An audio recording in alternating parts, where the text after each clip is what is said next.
Reuben is giving his final words to his three younger brothers. Of course, he has a lot more than three, but Judah, Gad, and Asher are there, all of his sons, and to all of his grandsons. And the emphasis of his final message is the danger, the consequences of lusting for women. Now, if you remember, Reuben is remembered for what he did to Bilhah, Jacob's one of Jacob's wives. Jacob had four wives: Bilhah, Zillah, Rachel, and Leah, right? The two sisters and their two handmaids. Why he's talking about that is because he's lived a life full of regret. From the very moment that he did that act with Bilhah, he could no longer face his father. And Jacob actually, in Jubilees, forgives his son. Of course, he never sleeps with Bilhah again. He doesn't completely shun her. He forgives her, but he can no longer be with his wife, of course. And of course, her excuse was that she was drunk. She was blackout drunk. She didn't know what was going on. Obviously, Reuben capitalized on this. Now, I don't know about you, but I would never accept that as an excuse for, let's say, for example, my wife cheating on me. Of course, my wife would never accept me being drunk for an excuse cheating on her. Reuben lives his entire life with this regret. He says that Jacob tries to comfort him, but he could never look his father in his eyes. Now, Bilhah is not his mom. Leah is Reuben's mom. Reuben is the oldest of all of Jacob's sons, but of course, his birthright went to his younger brother, Joseph. Joseph did not allow a woman to take hold of his mind, because what lust is, and we instinctually know what it is, but just to put words to what it is when you're confronted with these thoughts of a beautiful woman. Usually it's initiated by even just looking at a woman. You lay eyes on a woman that you find very beautiful and attractive. Of course, she's very varying levels of what she's doing to be seductive. And what you do as a man is you allow that thought to fester in your mind and to build, and you can become lovesick or lust sick. And it can have an effect on you. Either it can bother you and get you worked up, right? Or in a worst case scenario, it can lead to you acting on these things. And that's what happened with Reuben. He acted on these thoughts. Um, and And that is what he is emphasizing to his sons. You have to be like Joseph. Because what he said Joseph did is Joseph every day purged his mind of these thoughts. He didn't allow these thoughts to lay hold in him and be on his heart and his mind. He he internally went to battle. He went to war with these thoughts, and he cast them out of his mind, and he didn't think about them. He It's not that Joseph is different from any other man.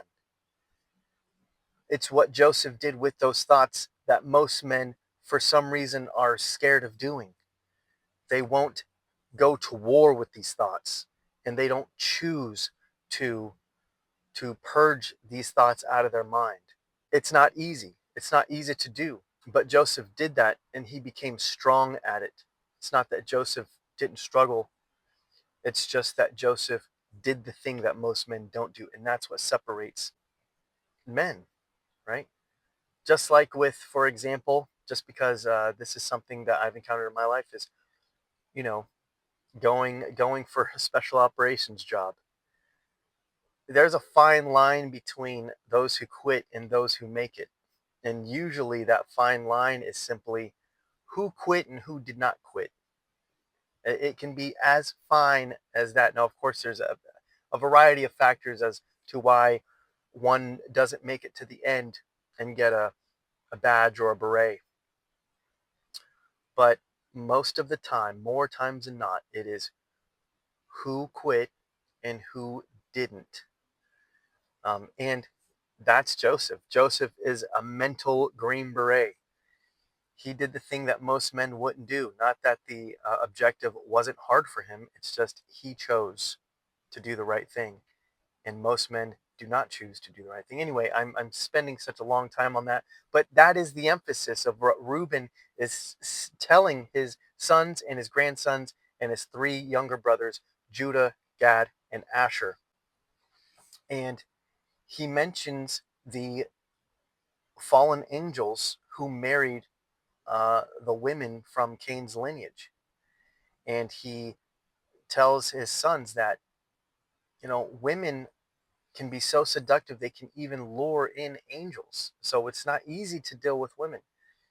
And he's telling his sons, you have to realize that.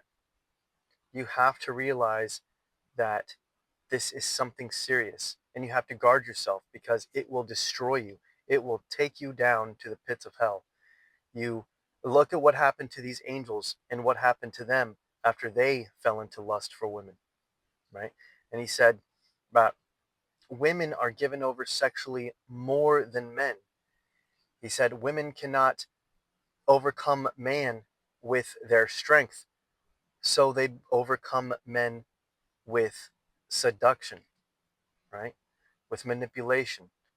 And he tells his sons, be weary of this. Be weary of the trappings of a woman, because that will be your destruction. You're worried about all these other things in life that can take you down. And just like Samson, be careful of the Delilahs, right? But what I'm talking to you about is not, it's not about women. It's about what Reuben dealt with in his life and his regret. That one act changed the relationship of his brothers. I'm sure that he had a very not good relationship with his brothers from Bilhah. I'm sure that it probably split his relationship with most of his brothers. There at the end, you see that there's only Judah, Gad, and Asher at his last message before he dies. Only three of his brothers, and there's over ten of them. I just wanted to touch on Reuben because Reuben uses the angels who had the Nephilim as their children. He uses that as an example of what not to do, and then he uses his young brother, his one of his youngest brothers, Joseph, as exactly what to be when it comes to this very dangerous thing that all men, at least 9 out of 10 men. One more thing I wanted to touch on is that what happened with the women of Cain and the angels is just too convenient for Lucifer's agenda, for it not to have included Lucifer somewhere in the convincing of those angels. We know that from Ezekiel and Isaiah that Lucifer holds a lot of influence in the angelic realm. He was one of the very first, if not the first angel to be created in splendor and in beauty and in power and in influence. And angels obviously can be persuaded to do things they're not supposed to think a certain way that they're not supposed to. There are many fallen angels. At least a third of the angels fall at the end of it all. So angels are not perfect. Paul says that angels were created a little above us. Now, us humans, we can easily see an angelic being as being essentially a god. But at the end of the day, they're only created a little above us. And I think what that means is they are not perfect. The main thing that separates us humans from angels is that we have a veil over our eyes and we don't really know what's going on. We're walking around blind to the spirit world, whereas angels can interact and live in and be a part of both the physical and the spiritual world. They see both things. That's why God doesn't forgive angels. Once an angel makes a decision, that decision is final. Once a human makes a decision, as long as that human is still breathing and the act isn't so egregious in God's eyes, there is a chance for that human to be forgiven before that human draws their final and last breath. But for angels, it is not so. Whatever decision that angel rocks with, it is their final decision. There is no forgiveness. There is no take backsies. Um, the Watcher angels pleaded with Enoch to write up a petition to God, and God told the Watchers, first of all, no, you don't you're not forgiven. Second of all, this is supposed to work the other way around. You are supposed to be the petitioner for the humans, not the humans for you. And that's why Enoch is known as the great scribe. He delivered the judgment message to the angels, as well as was the mediator between angels and God, where it should absolutely be the other way around, like with Gabriel and um, Daniel. None of those scriptures say this, but when you read the literature as much as I have, and this goes with anyone reading any piece of literature, it's not only about memorizing the specific words and verses. What you do is you become intimate with the spirit of those words. You become very familiar with what is going on in the story. And you can start to connect dots. You can start to see inside of those words, if that makes sense. Lucifer was told when God cursed Adam, Eve, and the serpent that your destruction will come from a son from Eve. So the very first thing he does is he corrupts Cain and murders Abel. The next thing he does is he separates Cain further from his family, but more importantly from God in Eden. And Cain does not carry the teachings of his father, Adam. And I don't know what he teaches his children, but obviously it's not the right things. And that's why Cain's children are targeted by these angels. These angels see Cain and his children as easy targets to manipulate, to marry their women, and to rule over their humans as the gods of Cain's children. And these angels, these 200 angels, become the original pantheon that all other pantheons are modeled after, and all other pantheons are an attempt to explain these angels that came down on Mount Hermon. All other pantheons throughout all of history is an attempt to remember these 200 angels. It doesn't matter what pantheon it is that you worship, you recognize, that you see, that you've heard of. All pantheons are an attempt to tell you about these two angels. Um, but Lucifer had to have been laying seeds of thought into Samyaza, because I'm sure that these 200 angels aren't the only angels at that time to have thought to do something like this, just like us humans. Some of us think about doing things, but we don't do them. And then there's others who think about it and then they act on it. And I can't help but think that the further corruption in the way that humanity was corrupted by these angels and their Nephilim children, uh, the corruption and the destruction of humanity was so bad and brutal that God had to wipe out the face of the earth with a flood, which we're not at yet. That will be for the next video.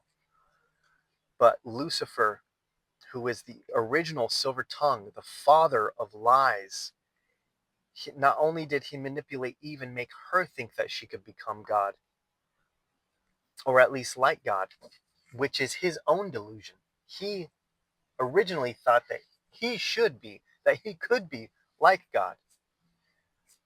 And he demands his followers even to this day to worship him as God, right? Prometheus, I'm just trying to bring humans the light, but he knows that it is a false light. He did that with these angels as well. What lie do you think that Lucifer used to take these angels with him, a third of all the angels? He convinced them, just like he convinced Eve, we can become like gods. We don't need a God above us. Why? We can become gods. And I can't help but think that those first 200 angels that came down to earth to corrupt themselves with women, Lucifer was in Semyaza's ear. He had to have been.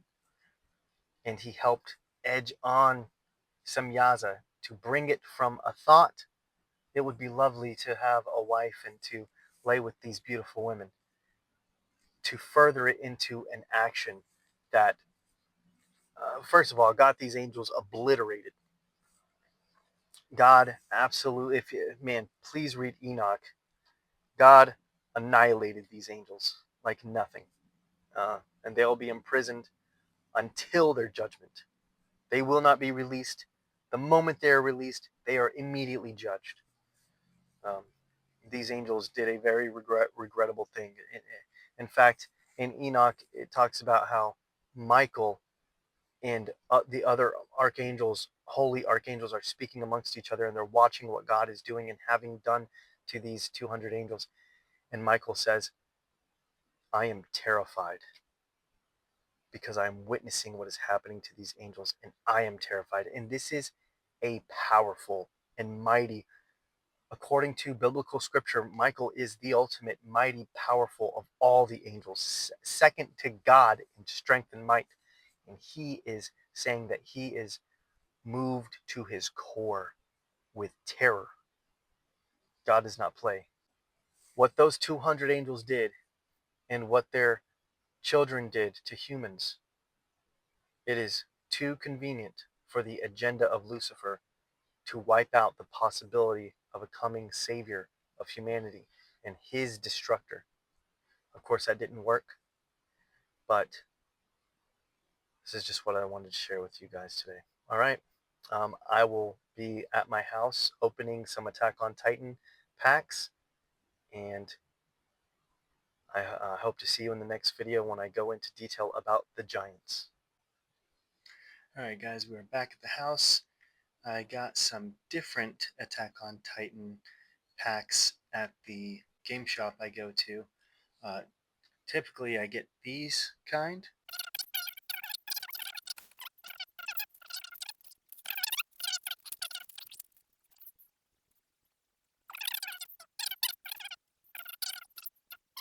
I'm excited to see if we get a foil, and this is a foil, yeah. Really neat. Awesome.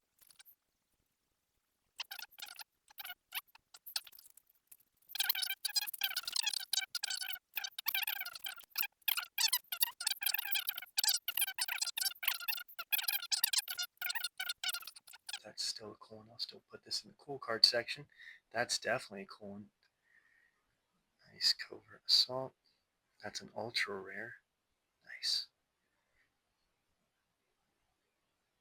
Awesome.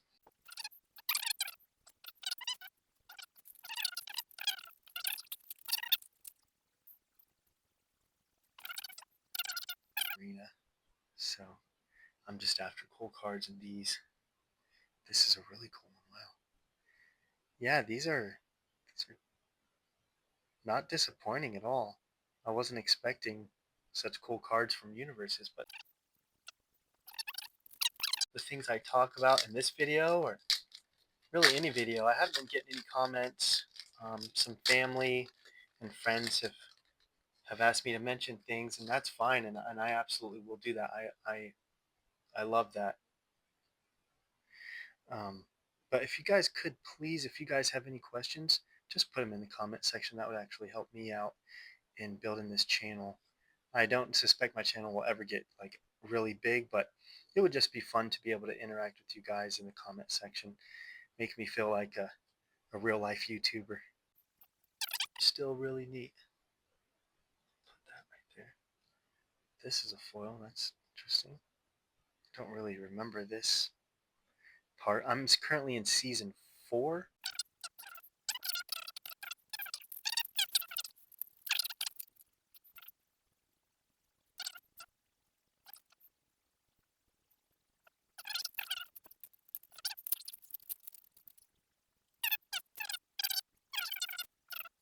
Hobby, and kind of wish I'd been doing it longer. It's okay. I guess it's never too late. Pick up fun hobbies.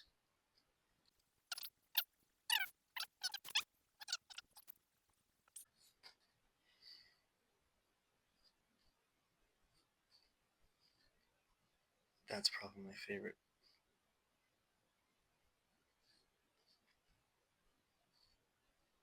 That one. that one too. All right, guys. Well, thanks for joining me today, and I'll see you in the next video when we get into the Giants.